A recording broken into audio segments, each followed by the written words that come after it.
Portanto, o papel da igreja, no meu ponto de vista, não é redimir a cultura. É, estando na cultura, servir e agir como sal e luz. O papel da igreja é glorificar a Cristo, influenciar a cultura, dar testemunho na cultura de quem é Jesus, como sal e luz. Estando na cultura, a igreja, como sal, ela pode...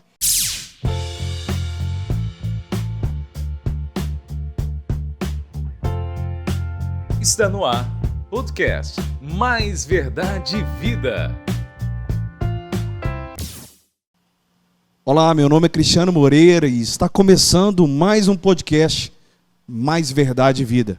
O episódio de hoje já está disponível nas nossas plataformas Deezer, Spotify e também na Amazon Music e também no Google Podcast. Lembrando que hoje nós iremos tratar de assuntos como teologia sistemática e algo mais. Para isso, nós estamos aqui com o reverendo, e pastor Guilherme Bispo de Souza Júnior. Ele que é professor, leciona algumas matérias ali no seminário do SPBC, Seminário Presbiteriano Brasil Central, Goiânia.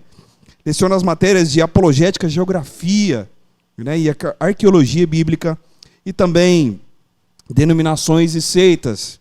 E ainda formado em bacharel em teologia pelo SPBC, pós-graduado em ciências da religião, unievangélica, mestre em teologia sistemática pelo CPAJ e PB, e também exerce ali o ministério como pastorado na Igreja Presbiteriana Novo Horizonte.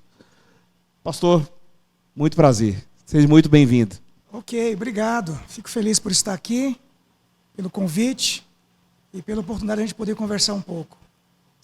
Isso aí, pessoal. Para nós, então, começarmos o nosso podcast, nós queremos aqui tratar, como eu disse no início, sobre teologia sistemática. E para nós, então, iniciarmos, eu gostaria que o senhor definisse, pastor, o que é, então, teologia sistemática. Quando a gente pensa em teologia, de uma forma mais simplório, teologia seria o estudo de Deus, ok? Então, num curso comum de teologia, nós estudaremos a Deus. E ao estudar a Deus, a gente precisa entender que a nossa ferramenta, a nossa material de estudo é as Escrituras.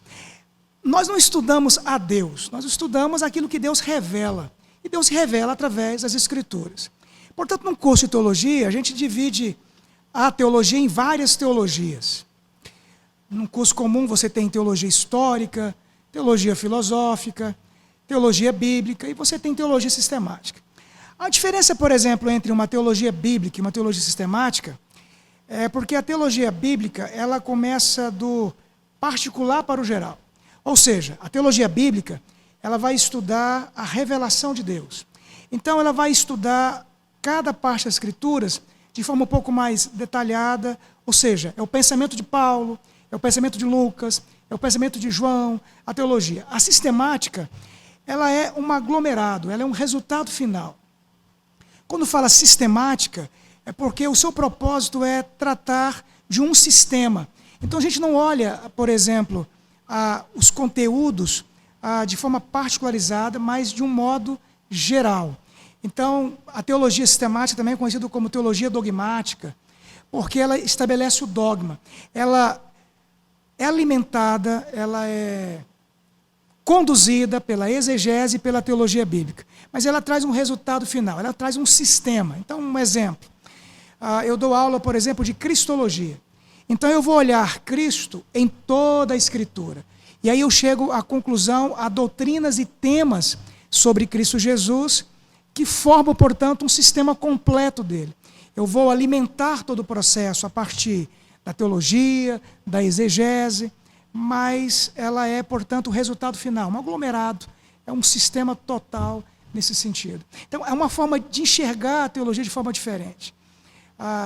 Utiliza-se muito também da filosofia e tal, mas é isso. Ela, então, é o sistema, ela é um olhar geral, enquanto a bíblica é particularizado, ela é um olhar geral da Escritura toda, né? Muitas pessoas, reverendo, têm um conceito de teologia, né, como o senhor disse, assim, algo assim distante, né? Algo que às vezes, eu não tenho acesso a isso.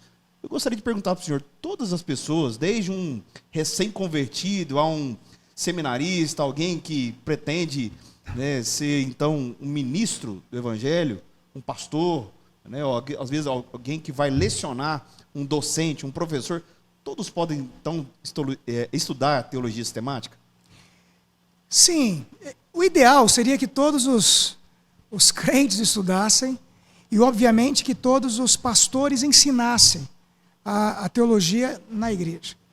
É claro que, quando pensamos em teologia, há suas complexidades. Por exemplo, cristologia, como eu citei, é um tema complexo, porque a pessoa de Cristo traz algumas complexidades. Mas o ideal seria que todo mundo estudasse. Agora, é claro, os níveis de aprofundamento e de estudo dependem muito também com aquilo que você vai fazer e ser. Obviamente, se você quer ser um pastor de uma comunidade presbiteriana, então você precisa estudar teologia.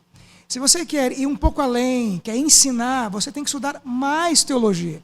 Se você é um membro da igreja, você deveria estudar teologia, e é necessário estudar, porque ela vai te trazer mais consistência e mais tranquilidade nas verdades das Escrituras. É preciso fazer uma ressalva importante. Como eu disse lá atrás, o que nós estudamos é a revelação de Deus. Ainda que teologia seja o estudo de Deus, mas não estudamos a Deus. Estudamos aquilo que Deus revela. Daí então, as Escrituras é a nossa regra final. A teologia são o meio, os óculos, a metodologia que eu uso para estudá-la. Naturalmente, existem várias teologias, inclusive várias teologias sistemáticas. As várias vertentes teológicas e tudo mais. Nós somos reformados. Obviamente, nós estudamos as Escrituras à luz dos óculos ou da cosmovisão reformada.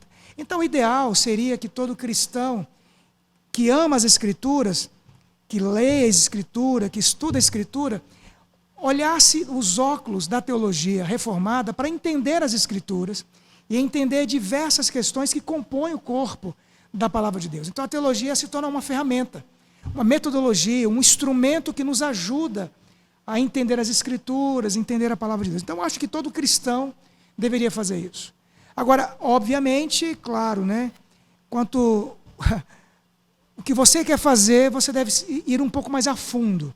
Um professor, um pastor, deve ir mais a fundo na teologia. Um membro talvez não tenha tanta disponibilidade, mas deveria usufruir também, claro, né? Olha, nós queremos lembrar aqui a você que está nos assistindo que o programa podcast, né, Mais Verdade e Vida, é um programa que está nas nossas redes sociais. Nós temos no YouTube, né, que é @Igreja Presbiteriana, ou melhor, Igreja Bandeirante, né? Também estamos presentes no Instagram, como @Presbiteriana Parque Bandeirante, e também no Facebook, @IP Parque Bandeirante. Olha, pastor, o senhor então recomenda que todos, né, possam estudar teologia, não é isso? Sim, eu recomendo que todos estudem. Obviamente, dentro de uma igreja, com a supervisão do seu pastor. E como eu disse, não há uma teologia, existem inúmeras teologias. E essas teologias, algumas podem gerar alguma problemática. Então, um membro comum da igreja, ele deve seguir a direção do seu pastor, deve seguir a orientação daquele que já tem uma experiência maior. Mas é claro que estudar é necessário. A gente precisa ir além, precisa conhecer mais. E como eu disse, a teologia ela se torna uma ferramenta, ela se torna um meio que nos auxilia na compreensão do texto das Escrituras. Por isso eu recomendo sim que todos estudem. Mas ter uma boa orientação é fundamental também, né? Sim, sim. Pastor, como nós podemos então entender, né, com mais facilidades, entrando aqui na questão da natureza, né, de Cristo, como elas podem se harmonizar em uma só pessoa? Esse é um negócio difícil. para a gente explicar e às vezes as pessoas entenderem. Eu sempre falo que Jesus, ele é uma pessoa complexa. Quando eu uso a expressão complexa, não é complexo no sentido de ser estranho, complexo no sentido de ser a engenharia, no caso de Cristo, é um pouco mais complexo do que uma engenharia comum nossa. Nós somos seres humanos, temos uma pessoa humana e temos uma natureza humana. Nós temos esta engenharia nesse sentido. Cristo, ele é complexo porque, vamos dizer, que ele vai além desse aspecto comum. Por quê? Cristo é uma pessoa divina, eterna, e que tem uma natureza divina. A natureza é aquilo que define o ser. Portanto, o que caracteriza Cristo como divino é a sua natureza divina. Portanto, ele é onisciente, onipresente, onipotente, todo-poderoso, eterno. Como Deus, de fato, ele é Deus. Uma vez que Cristo encarna, a partir desse momento ele também se torna humano e agora possui uma natureza humana. Daí ele tem uma pessoa divina com uma natureza humana e agora, a partir da concepção, da encarnação, ele tem uma natureza humana. Daí Cristo, ao mesmo tempo que ele é finito, é infinito, ao mesmo tempo que ele é eterno, ele é temporal, ao mesmo tempo que ele é todo-poderoso, ele tem limitações, ele tem uma mente divina, uma mente humana. Para que possa entender o processo de uma forma mais fácil, os concílios, e sobretudo o concílio de Calcedônia, vai definir que a relação que há entre as naturezas de Cristo não ocorre de uma natureza para outra. Elas são inseparáveis, inconfundíveis, elas não se comunicam uma com a outra. A comunicação se dá na pessoa de Cristo.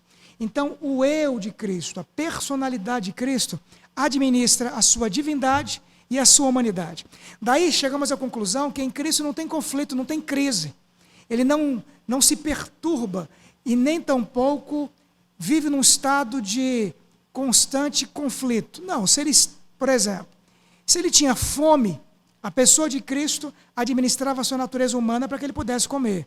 Se houvesse a necessidade de andar sobre o mar, a sua pessoa humana administrava a sua divindade para fazer isso. Então, de forma um pouco mais simples, seria essa complexidade de uma pessoa que é única, que é divino e humano. E ele é único, porque o Pai, o Filho e o Espírito Santo é divino, mas não é humano. Nós somos humanos, mas não somos divinos. Cristo é divino e humano. E quando eu falei lá atrás sobre teologia sistemática, essa é a perspectiva da sistemática, porque ela estuda esse Cristo no todo, ele cria-se um sistema. E ao criar esse sistema, ao criar um dogma, utilizou-se da filosofia, obviamente utilizou-se da teologia bíblica, da exegese, para chegar nessa definição, que é bíblica, mas que também caminha no campo da reflexão, da filosofia, pois, por exemplo, em Calcedônia, não é apenas os textos das Escrituras nesse sentido, mas também pensa um pouco além, porque se complementa ideias para chegar a essa conclusão, para tentar definir a pessoa de Cristo, que não é simples, como eu falei, ele é complexo. Então a sistemática nos ajuda a pensar dessa forma, porque a gente olha a Escritura no todo, mas usamos outras ferramentas que nos permitem pensar nessa complexidade de uma pessoa que tem uma natureza divina e que tem uma natureza humana. O que a teologia nos ensina é isso. A comunicação se dá, portanto, na pessoa, e a pessoa administra as naturezas, utilizando das habilidades, dos atributos que cada uma delas tem, né? Breno, se a Bíblia foi escrita há 2000 anos atrás, como podemos ter certeza que ninguém seria algo que não foi escrito pelos autores originais? Eu diria que eu daria algumas respostas. Uma delas mais simplista e uma outra talvez um pouco mais elaborada, profunda. A simplista, eu diria, e quando eu falo simplista, não é porque seja insignificante, é porque é mais difícil de você argumentar com outras pessoas. tudo que envolve a Deus e envolve as Escrituras depende dele e não de nós. Nós partimos do pressuposto que a nossa fé, a nossa convicção, a nossa vida com Deus depende dele, é a partir dele, é ele que age, é ele que intervém. A teologia reformada vai nos mostrar claramente que todo ponto de partida é de Deus, é dele, começa nele. Daí então, se eu creio em Deus, se eu acredito nas Escrituras, é porque em algum momento o Espírito de Deus veio sobre meu coração, me trouxe uma verdade, ele me levou a crer, ele me convenceu dessa verdade. Daí então, eu entendo e parto do pressuposto que se eu creio que a Bíblia é verdade, é porque Deus me convence dela. Quando eu falei que é simplista, como eu falei, não é porque seja simplista por ser insignificante ou pequeno, mas é mostrar que eu creio porque ele me convenceu a crer. Isso é um ponto. Então, nesse sentido. Agora, uma outra questão, que talvez seja um pouco mais elaborada, e aí a teologia nos ajuda, na sua infinita graça e misericórdia, nesses 2000 anos de cristianismo, Deus tem levantado pessoas e mais pessoas capacitadas por Deus, habilitadas por Deus, para que possam dedicar a estudos, por exemplo, de manuscritos, da história, da filosofia, da própria teologia. E aí, então, esses estudos todos vão nos convencendo, de maneira muito clara, que Deus não apenas inspirou pessoas a escrever, mas também que tem preservado a inspiração e o cuidado desse texto. Quando as pessoas fazem, por exemplo, comparações de manuscritos, dos mais antigos dos mais recentes, percebe-se, por exemplo, que entre um manuscrito e o outro, a diferença é tão pequena e tão insignificante que não prejudica o texto. E nas nossas versões, por exemplo, e os estudiosos trazem com fidelidade, por exemplo, as variantes que tem no texto ou outro, de uma expressão ou outra, de uma palavra ou outra, que nos dá toda a segurança de que os manuscritos mais antigos com os mais recentes, as cópias que foram traduzidas e tudo mais, nos convence que o texto que a gente tem é um texto fiel, confiável e que foi preservado. Há relatos, por exemplo, de literaturas anteriores ao Novo Testamento, nesse sentido, que uma cópia comparada com outra cópia, houve adulterações imensas de um texto para outro. O que nós e que os estudiosos percebem que no texto bíblico você não tem. No texto do Antigo Testamento, por exemplo, vou dar um exemplo aqui. Os manuscritos do Mar Morto, que foram descobertos aí na década de 60, na década de 40, aqui eu fugi um pouco o período. Mas o manuscrito do Mar Morto, por exemplo, é uma evidência clara de textos que foram preservados pelos judeus, intactos, perfeitos, e que, comparado com outras cópias, garante a fidelidade do texto. No caso do Novo Testamento, que foi copiado imensamente, as cartas foram copiadas, como eu disse, estudiosos nos convencem claramente de que quando se compara uma cópia com a outra, o texto é seguro. Então, o texto, por exemplo, de português, as versões que nós temos, elas são confiáveis, porque o Deus que inspirou é o Deus também que inspirou a preservação do texto. Então, de maneira um pouco mais direta, simples, partimos da fé. O Deus nos convence que é verdade.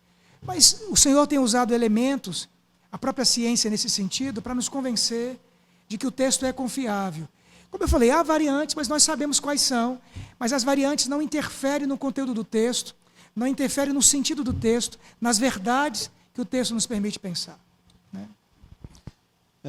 O senhor é professor no seminário, né, Brasil Central, e o que essa instituição hoje representa, né, para a igreja?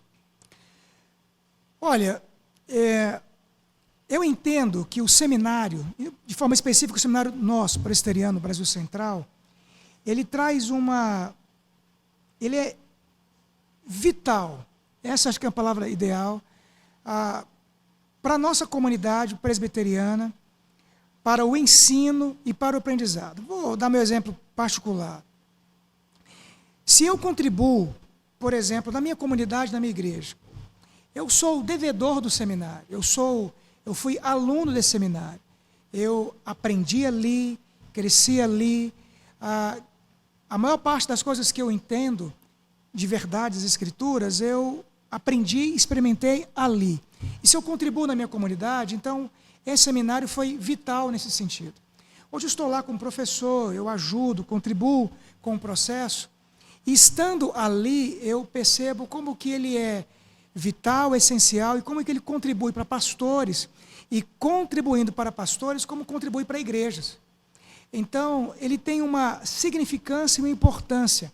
Penso que todos aqueles que foram chamados, que têm uma vocação pastoral, deve estar no seminário, deve passar por aquela instituição e deve experimentar daqueles conhecimentos.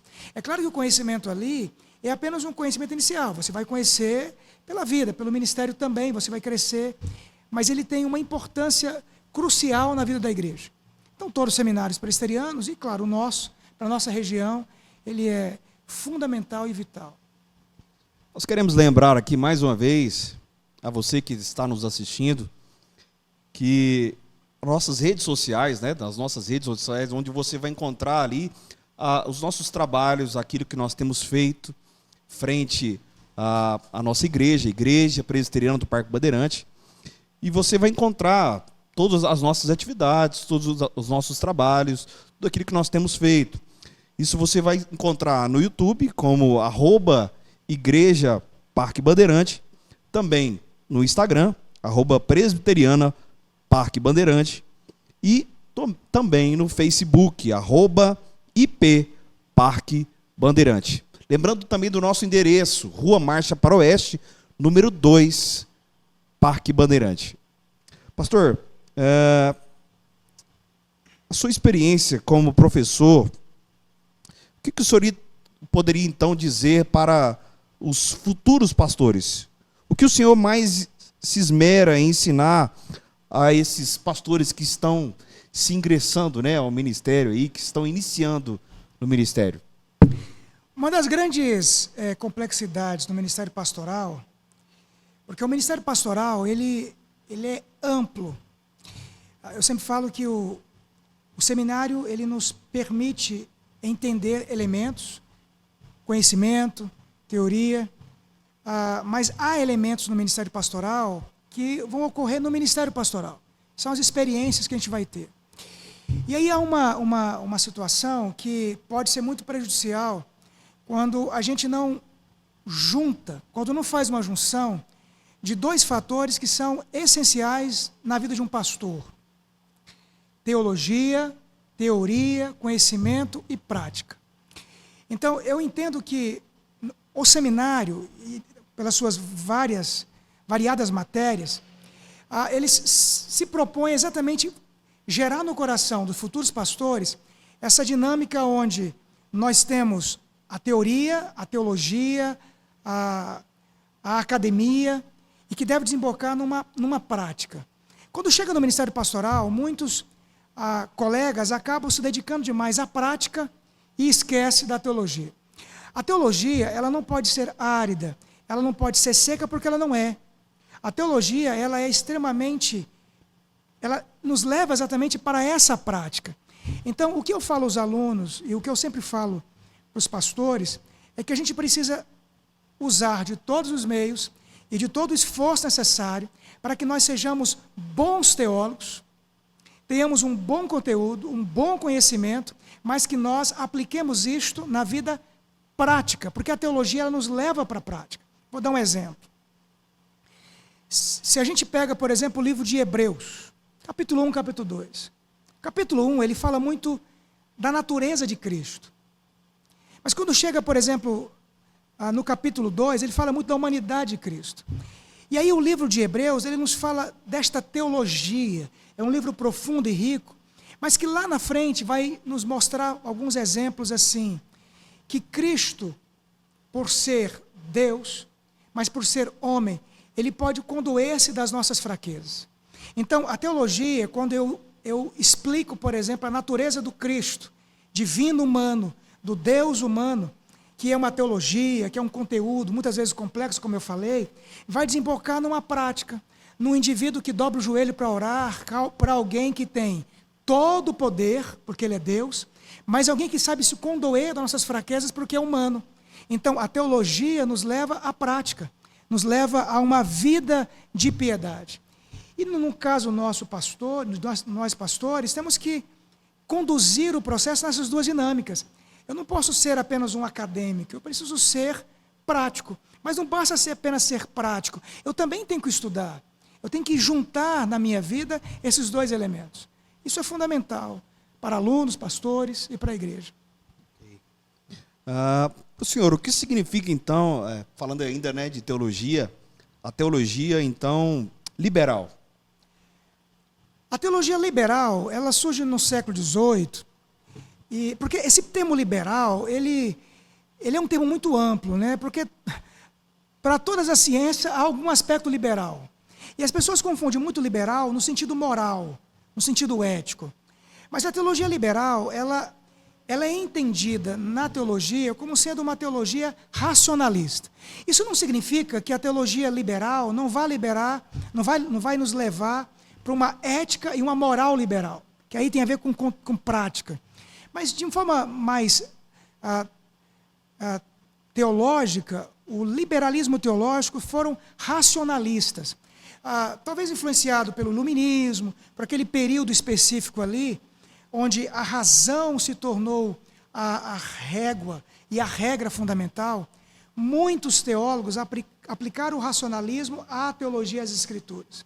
E aí você vai ter várias vertentes de teólogos liberais, em graus maiores e menores, nesse sentido. Mas, de modo geral, eles entendem que tudo aquilo que não passa pelo crivo da razão não deveria ser aceitado. As escrituras não são irracionais, de forma alguma. Mas ela lida com elementos que são metafísicos, vamos dizer assim. Cristo foi concebido de forma sobrenatural. Nasceu de uma virgem. Moisés foi instrumento para abrir um mar. A água saiu da rocha. Jonas ficou 3 dias num peixe. Então percebo que as escrituras não lidam apenas com o que é físico, lida também com o transcendental, com aquilo que é metafísico. E isso passa com o elemento da razão. Como eu disse, as escrituras não são irracionais. A fé não é irracional. A fé, ela está atrelada a uma palavra. Por exemplo, Abraão não saiu a migrar, a transitar por Canaã do nada, não. Ele ouviu de uma palavra, vá, e ele obedeceu. As escrituras e a fé está atrelada a uma palavra de Deus. As escrituras, portanto, elas evidenciam o que é uma verdade, ainda que trate de elementos metafísicos, transcendentais. Só que nesse caso, os liberais, eles não lidam com o transcendental. Alguns até repudiam, alguns nem aceitam. Daí então as escrituras acabam sendo diminuídas no seu poder, porque vão atribuir a ela mitos e lendas, ainda que mitos não sejam mentiras, né? As próprias lendas foram criadas com algumas questões. As Escrituras é um livro histórico. Ela é histórica, mas é uma história que trata de elementos, como eu disse, metafísicos. E a teologia liberal, ela foge disso. Então, a teologia liberal, ela é racionalista. E aí, para não confundir, como eu disse, com uma ética e uma moral liberal. Normalmente, a teologia liberal acaba desembocando nessas questões. Mas há uma distinção em relação a isso. Pastor, é possível provar biblicamente a doutrina do arrebatamento da igreja? A doutrina do arrebatamento? Isso. É preciso primeiro pensar em qual teologia de arrebatamento estamos pensando. Que é possível provar, sim, a Escritura fala sobre isso, né?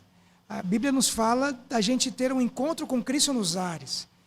Então, a dificuldade talvez não seja provar a teologia do arrebatamento. A questão é que arrebatamento estamos falando. Em que sentido? Na escatologia existem várias vertentes de arrebatamento. Há pessoas que acreditam que a igreja vai ser arrebatada antes da tribulação. Do nada as pessoas vão sumir, desaparecer. Alguns vão ser arrebatados no meio da tribulação e alguns no final da tribulação. Então, como eu disse, a questão não é provar o arrebatamento na Bíblia. Você vai encontrar passagens para isso. A questão é o que é o arrebatamento. E aí, de maneira mais clara, a teologia ou a escatologia reformada, de um modo geral, ela é simples e direta. O arrebatamento, portanto, é este evento que ocorre no último dia, quando aqueles que aqui vão estar e vão ser levados a encontrar com Cristo nos ares. E de lá volto, porque é como se fosse um encontro, né? Da noiva, que é a igreja, com o noivo. Isso no último dia. A igreja não vai ser isenta de nada. Vai passar todos os episódios da grande tribulação, a igreja vai até o último dia. Não vai ser retirada e nem tirada em nenhuma ocasião desse mundo nesse sentido. Então, nesse último dia, quando Cristo rasgar o céu, o Senhor vai elevar os seus. Esse é o arrebatamento. Para encontrar com Cristo nos ares. Esse encontro do noivo com a noiva. De lá volta. E ao voltar, haverá o grande juízo e tudo mais. Então, a grande questão que é complexo nas Escrituras é algumas pessoas conseguirem encontrar passagens bíblicas para tentar provar esses outros tipos de arrebatamento. É aí que é a problemática. Que existe, está claro nas Escrituras. Mas, de maneira, a escatologia reformada apontaria para esse tipo de arrebatamento, que é esse encontro da noiva, que é a igreja, com o noivo. Ok. Pensando um pouco sobre a cultura, Vereno, como ela pode ser redimida por Cristo? Olha, a gente precisa levar em consideração alguns aspectos que a Escritura diz. A Bíblia fala, o mundo jaz no maligno. E lendo, por exemplo, livros como Apocalipse, a gente chega à conclusão que a sociedade, de um modo geral, ela vai caminhar contrário à vontade de Deus. O mundo jaz no maligno. Quando pensamos na cultura, de um modo geral, devemos levar em consideração que a cultura foi maculada pelo pecado. Toda a cultura, como todas as esferas humanas, foram maculadas pelo pecado. Nesse sentido, eu penso que o papel da igreja não é necessariamente redimir a cultura. A única pessoa que pode redimir a cultura é Cristo. E no meu ponto de vista, ele só vai redimir a cultura quando ele voltar, quando ele regressar, quando ele voltar pela segunda vez. Quando Cristo voltar, ele vai colocar tudo no seu devido lugar e tudo vai ser redimido. Isso não quer dizer que ele não está redimindo, ele está redimindo. Paulo vai dizer que ele está colocando tudo debaixo dos seus pés. Mas eu entendo que a redenção de todas as coisas só vão ocorrer quando Cristo voltar pela segunda vez. Portanto, o papel da igreja, no meu ponto de vista, não é redimir a cultura. É, estando na cultura, servir e agir como sal e luz. O papel da igreja é glorificar a Cristo, influenciar a cultura, dar testemunho na cultura de quem é Jesus, como sal e luz. Estando na cultura, a igreja, como sal, ela pode preservar o ambiente, fazendo com que a sociedade não apodreça tão rapidamente como está destinado a ser. Ela pode influenciar mudanças culturais. Como luz, ela aponta para Cristo, reflete a luz de Jesus, mas ela não redime. Quem redime é Cristo. E eu entendo que a redenção ocorre com a volta de Cristo. Não acho que a igreja tenha que se estar completamente fora da cultura. Ela precisa conviver, mas ela não pode deixar de ser quem é. Esse é o papel da igreja. O papel da igreja é influenciar a cultura sendo cristã, ou seja, sendo sal e sendo luz. Então, se Cristo vai redimir a cultura pela igreja, sim, eu diria. Mas a redenção é sempre de Cristo. Porque é preciso que tomamos cuidado para que a igreja não seja engolida pela cultura. Em tanta convivência, acaba se perdendo. Eu não posso perder a minha identidade de quem eu sou. Não perdendo a identidade de quem eu sou, eu vou ser instrumento de Deus, de Cristo, para influenciar a cultura. Mas a redenção vem de Cristo. Hoje a gente percebe que a igreja, né, Nós temos muitos eventos culturais, né? Um deles acontece, se eu não me engano, ali em Anápolis, né? Que é o Prós e Canto. Sim, não é isso, exatamente. é um evento que tem feito a diferença, né? É um evento que já acontece, se eu não me engano, acho que 5ª ou 6ª edição. Um evento onde as pessoas saem de vários lugares aí do Centro-Oeste goiano, até de fora, né? A igreja, ela precisa entender que ela tem a ver também com a cultura. A gente não foi chamado por Cristo para viver num gueto. A igreja não foi tirada do mundo, por quê? Para que ela convivesse no mundo, influenciando o mundo. Então, nós temos uma cultura, nós temos arte, há uma música, há uma dança, há uma pintura, há uma cultura no qual a igreja deve apropriar-se dela e deve influenciar o mundo com ela. O problema é que a igreja está sendo engolida pela cultura, que é maculada pelo pecado, e ela não consegue reagir, e ela engole essa cultura, absorve e não muda. Mas Deus não nos tirou a igreja do mundo para ficarmos ali presos dentro das 4 paredes. Não. Deus nos chamou para conviver na sociedade. E vivendo na sociedade, eu levo a cultura cristã. Se existe uma cultura cristã, eu acho que a cultura é cultura, mas eu levo as verdades cristãs que influenciam a cultura. Você acha que a igreja hoje, ela tem se atentado mais para isso, Brenda? Você acha que existe espaço para que possa ter mais esse tipo de trabalho em relação à cultura, à arte, dentro da igreja e fora da igreja? Eu acredito que... Eu não saberia dizer se está tendo mais ou menos. Aí eu teria que ter dados mais estatísticos para dizer isso. Na minha comunidade específica, eu valorizo muito isto. Eu entendo que a igreja precisa utilizar-se dos meios que ela tem para que possa influenciar. Porque quando falamos de cultura, existem várias questões. Um quadro que um crente pinta é cultura, uma música que se faz é cultura, um teatro que se faz é cultura.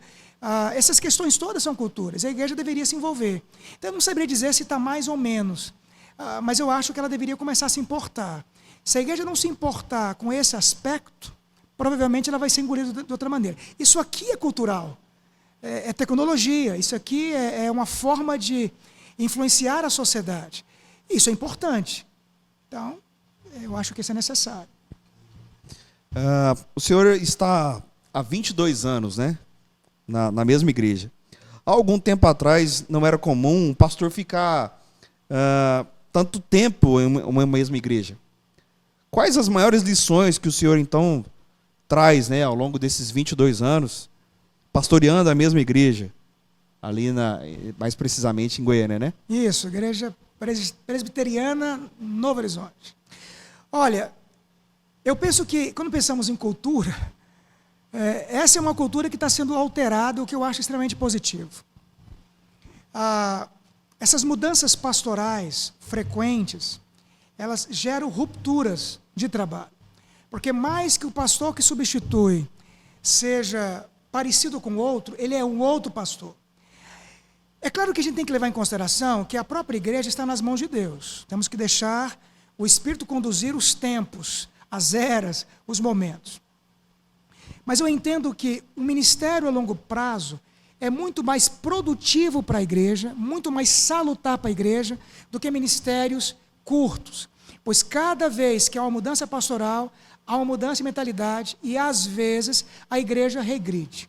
É claro, tudo tem que ser levado em consideração. O ministério pastoral, a fidelidade pastoral, a convivência pastor e conselho, essas questões que são fundamentais. Mas, olhando de um modo geral, o ministério a longo prazo, ele é muito mais importante. Isso gera identidade, gera confiança, gera aprendizado para o pastor, gera intimidade do pastor com as suas ovelhas com o pastor, cria laços, gera conhecimento do pastor com a sua comunidade. Por exemplo, eu sou pastor há 22 anos na mesma igreja, eu conheço a minha igreja. Eu sei exatamente as coisas que talvez funcionaria e aquelas que não funcionaria. Eu percebo as limitações que ela tem e que elas não têm. E são coisas que eu só sei porque eu estou ali há muito tempo. Então, é claro, você tem que se reinventar.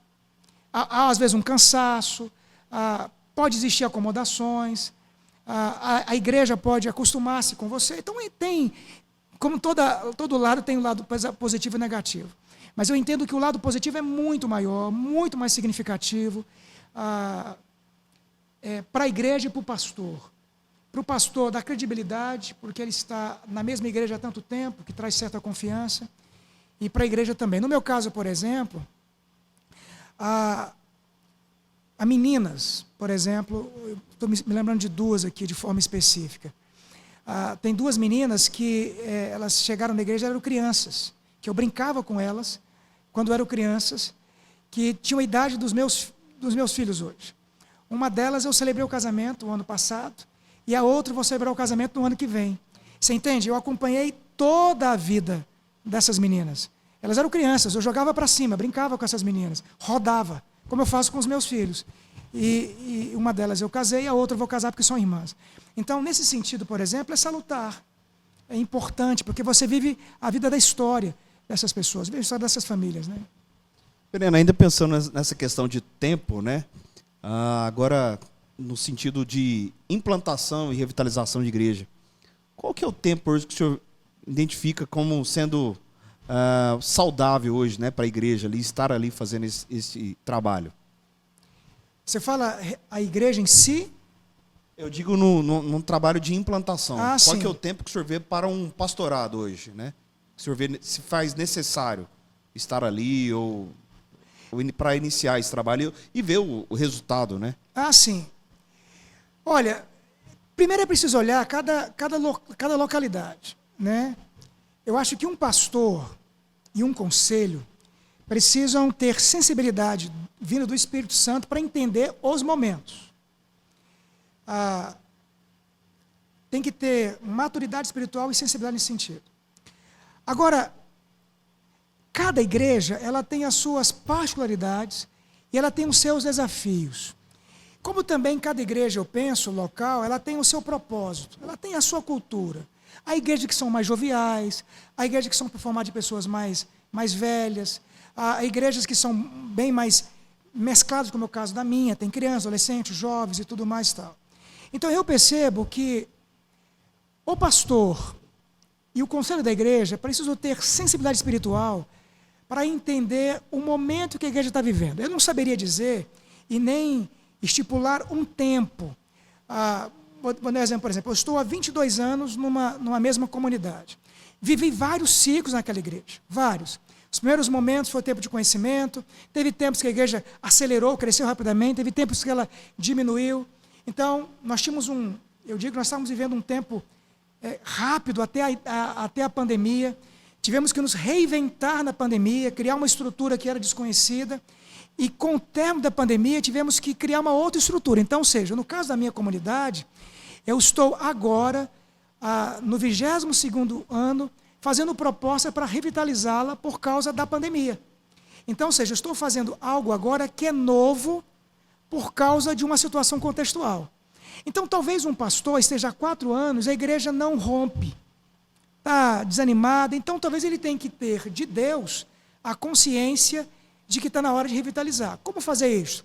Talvez pedir ajuda de um outro colega pastor, numa igreja, cidade como Goiânia tem muitos seminaristas. Então, eu acho que tem a ver com a sensibilidade. O que eu acho complicado é um pastor e um conselho não perceber o estado que a igreja está, às vezes em decadência, desanimada, e não pensar, poxa, devemos fazer alguma coisa, e continuar nesse processo. A tendência é que o negócio complica. Então, eu acho que mais do que calcular o tempo, 5, 6, 8 anos, é calcular o tempo cronológico, é calcular o tempo espiritual. Você entende? É entender o que eu estou vivendo agora. No meu caso, por exemplo, eu faço projetos a longo prazo. No meu caso, temos uma construção num tempo, então, um longo prazo, mas eu faço projetos anuais. Eu sinto o que está acabando para sentir o que vai começar. Você entende? Então, essa é uma forma de caminhar. Seria, então, entender o contexto de cada igreja, né, Verena? Sim, e entender o momento daquela igreja. Vou dar um exemplo. Digamos que um pastor específico tenha 100 membros e ele gastou 5 anos investindo em 10 pessoas. Essas 10 pessoas se tornaram para ele um referencial, pessoas que ele pode confiar. E ele colocou todas as suas ferramentas nessas 10 pessoas. Dessas 10 pessoas, 2 delas morrem. E a morte dessas pessoas afetam a igreja. E dessas 10, 2 falecem e 2 mudam. Ficam 6. Aquelas 4 pessoas que ela investiu eram pessoas que ela esperava alguma coisa. O que vai acontecer? Ele vai ter que reinventar, mudar o processo. A igreja vai continuar, o Espírito vai continuar conduzindo, mas aquele planejamento vai ter que ser mudado. Ele vai ter talvez que substituir as 4 pessoas. Se essas 2 pessoas que faleceram geraram na igreja um luto profundo, porque pode ser, ele tem que esperar o luto e se reinventar. Então eu penso que é dessa maneira. Cada tempo, cada momento precisa ser levado nessa perspectiva. Breno, em relação qual a sua maior expectativa hoje para o futuro da igreja brasileira? Olha, eu particularmente não tenho uma visão otimista do futuro, no sentido visível do termo. Eu sou sempre otimista porque eu entendo que todas as coisas estão debaixo da vontade do decreto de Deus. Não importa para onde a igreja brasileira for, Cristo estará sempre reinando, glorificando, estará sempre no centro, sempre. Mas eu entendo que, por causa de uma baixa teologia, de teologias espúrias, que prevalece muito mais do que uma boa teologia, a igreja evangélica brasileira tem caminhado talvez por um caminho mais longe do evangelho do que próximo do evangelho. Eu não consigo ver a curto, médio prazo mudanças em relação a isso, infelizmente, né? Eu sou otimista no sentido de entender que tudo está debaixo da mão do Senhor. Ainda que algumas pessoas dizem que a igreja evangélica será talvez a maioria daqui a algum tempo, isso não me empolga tanto, porque eu não consigo ver uma boa teologia de um modo geral. Tem muita coisa espúria, muita coisa decadente em relação a isso. Agora, eu vejo que, independente do que vai acontecer, as nossas comunidades, vamos citar de forma específica, as nossas comunidades presbiterianas, independente do que vai ocorrer no futuro, ser atualmente, trazer uma identidade dessa teologia mais consistente, bíblica, reformada, para que, independente do que vai acontecer, ela possa gerar a influência que é possível nesse caso. Em relação à igreja presbiteriana, no caso dela, eu já tenho mais esperança nesse sentido, porque eu vejo como que ela tem se voltado às suas raízes, à sua base, à boa teologia. Isso tem me dado na igreja presbiteriana de modo geral. Na igreja brasileira de modo geral, eu não tenho essa esperança toda. Então, o que cabe a nós, eu acho que é isso.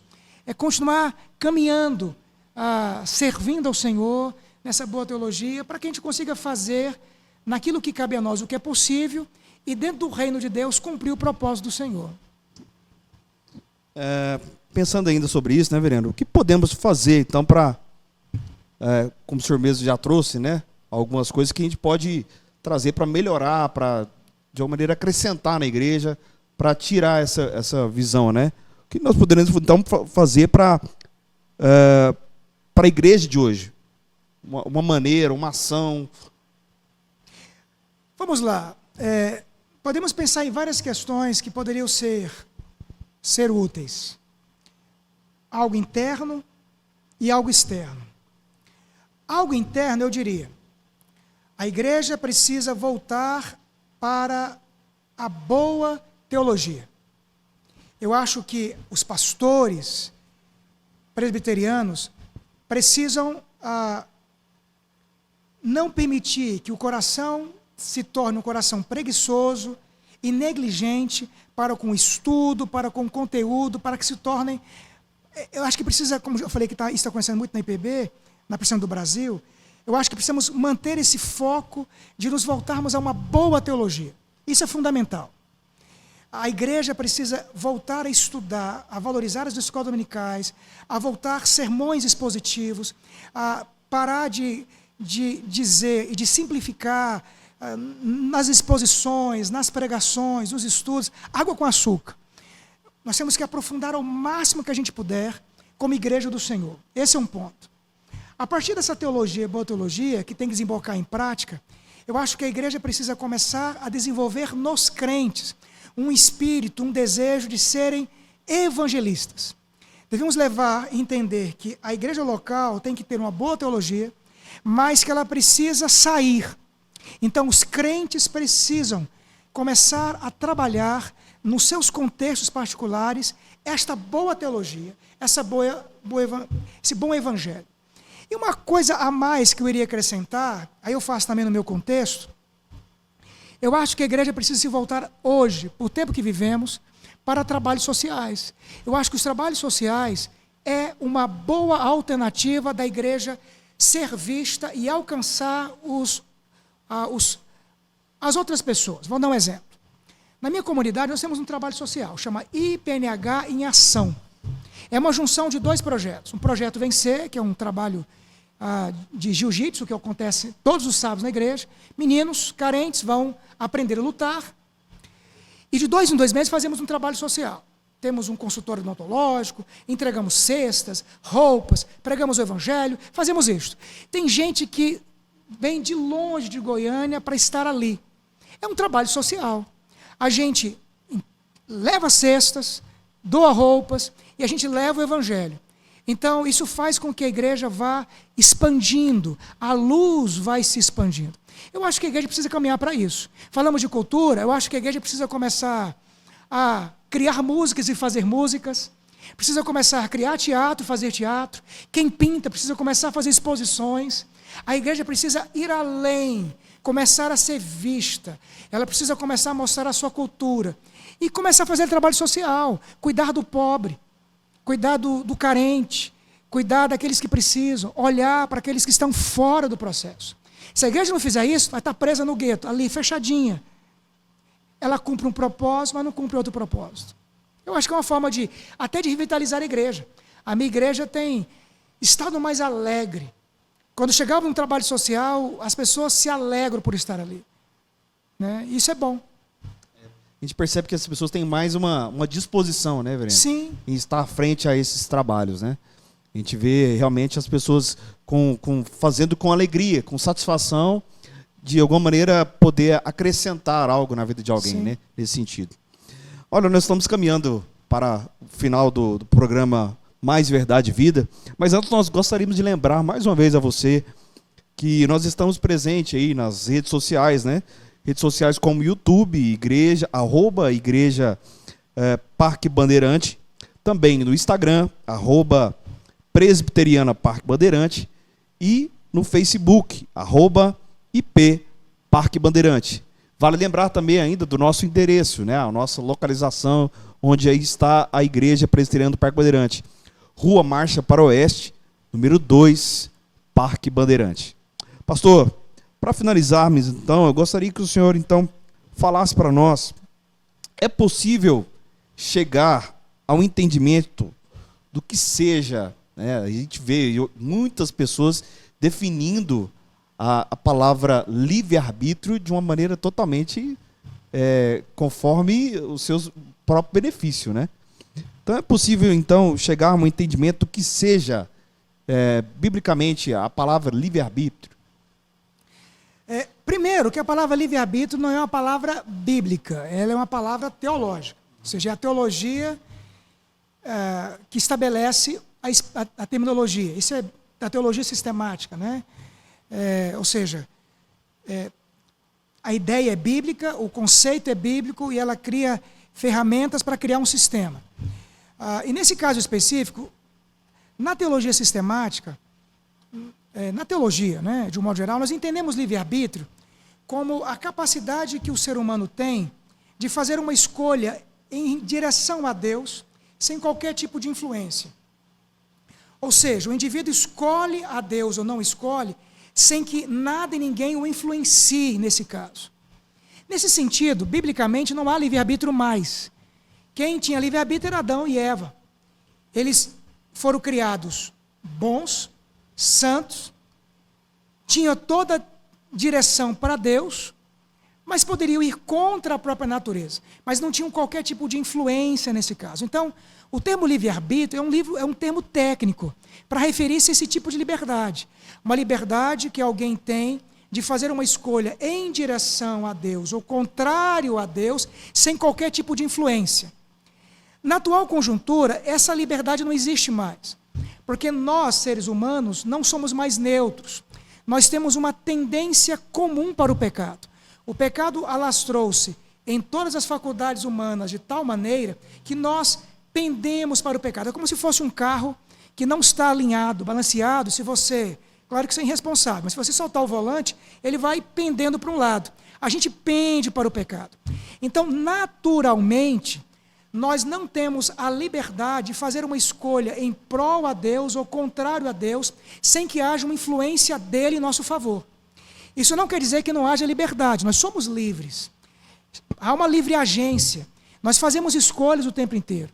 Mas a nossa liberdade, as nossas escolhas, sempre pende para a nossa natureza caída. Se não houver uma interferência direta do Espírito, aplicando a obra de Cristo em nós, essa liberdade não é rompida e quebrada.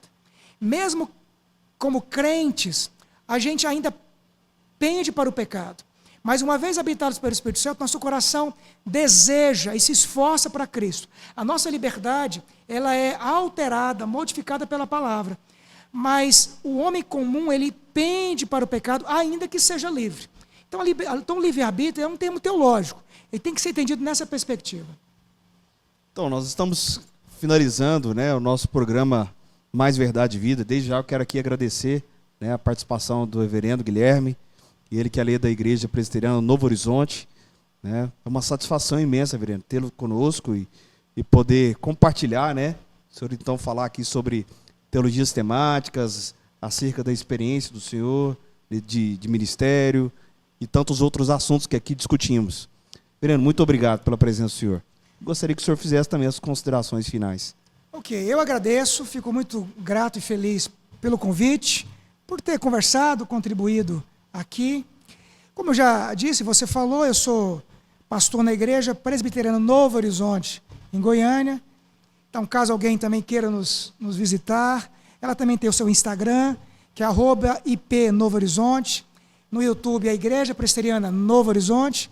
Então, caso alguém também queira nos visitar, serão muito, muito bem-vindos, né? E, sobretudo, eu sempre falo que a gente precisa continuar conhecendo de Cristo todos os dias. Cristo é tudo que nós precisamos, que a nossa alma necessita. Eu deixaria então isto para essa comunidade, para aqueles que nos assistem. Cristo é a grande resposta. É somente Ele que pode nos preencher completamente. Uma vez que estão de nós, Ele dá sentido para tudo que nos cerca. Então, muito obrigado, agradecido mesmo pelo convite e pela conversa. Nós agradecemos a todos e tenham todos uma ótima semana.